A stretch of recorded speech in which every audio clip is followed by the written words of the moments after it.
Iran US के बीच अब सीधी बातचीत हो रही है। इससे पहले इंडिविजुअली शहबाज शरीफ के साथ जो दोनों पक्षकार हैं अलग अलग उनकी मुलाकात हुई थी, लेकिन अभी जो अपडेट सामने आ रही है, अब ईरान और यूएस का डेलीगेशन आमने सामने बैठ चुका है, यानी दोनों के बीच में अब सीधी बातचीत चल रही है। और इसी पर पूरी दुनिया की नजर टिकी हुई है कि ये दो पक्षकार जो आपस में इस्लामाबाद में मिल रहे हैं, इस मुलाकात का क्या अंजाम होगा। दुनिया चाहती है, सबको यही चाहता है कि जल्द से जल्द ये जंग खत्म हो, एक अच्छी और सुखद खबर सामने आए। हर कोई यही उम्मीद पाले बैठा है, लेकिन जो शर्तों की लंबी चौड़ी लिस्ट है शैलेंद्र सर, मैं फिर से आना चाहूंगा हॉर्मुज स्ट्रेट को लेकर।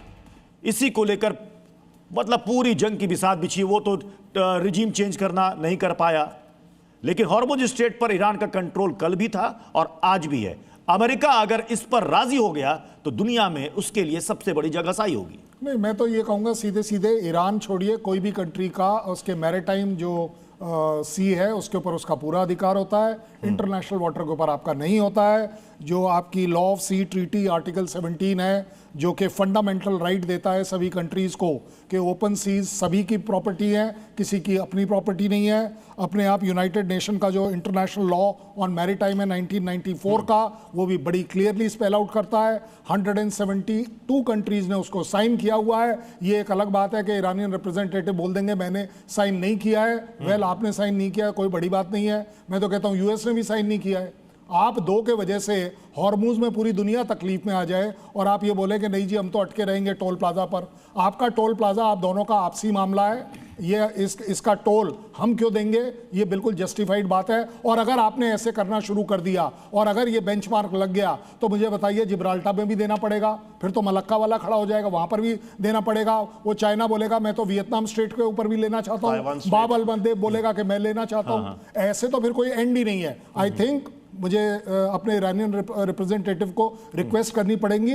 एडमेंट होने से एग्रीमेंट्स नहीं बनते हैं, सीज फायर नहीं बनता है, आपस में म्यूचुअल एडजस्टमेंट करनी होती है, इंटरनेशनल लॉज को रिस्पेक्ट करना पड़ता है। हाई हेडेडनेस अच्छी होती है, सिर ऊपर करना और हाई हेडेडनेस में बहुत ज्यादा फर्क है। You should not be so adamant, you should not be foolishly adamant. आपको भी तकलीफ है, ये आप गलत बोल जाएंगे कि आपको तकलीफ नहीं है। मेरे को तकलीफ है इंडिया में, मैं मानने को तैयार हूं।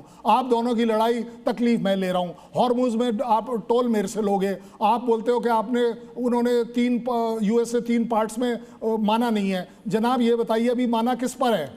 आपने हॉर्मुज खोलने पर माना है, आपने खोल दिया। ये जो प्री कंडीशंस जब आप लोग लगाते हैं तो ये आप मुझे मालूम है एक प्रोपोगंडा तौर पर डिप्लोमेसी में एक प्रेशर लाते हैं। उसके अलावा कुछ जवाब ले लेते हैं। क्या हॉर्मुज पर बात बनेगी क्या?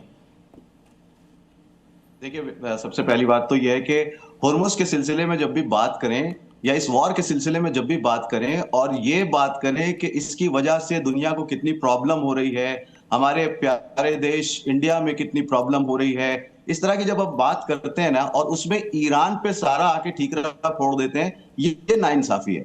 आप ये देखिए कि सबसे पहले वॉर स्टार्ट किसने की है, दुनिया में आग किसने लगा रखी है, दुनिया में और इस रीजन में ये हजारों किलोमीटर से दूर चल के यहां आके आग किसने लगा रखी है? यही हुर्मुज।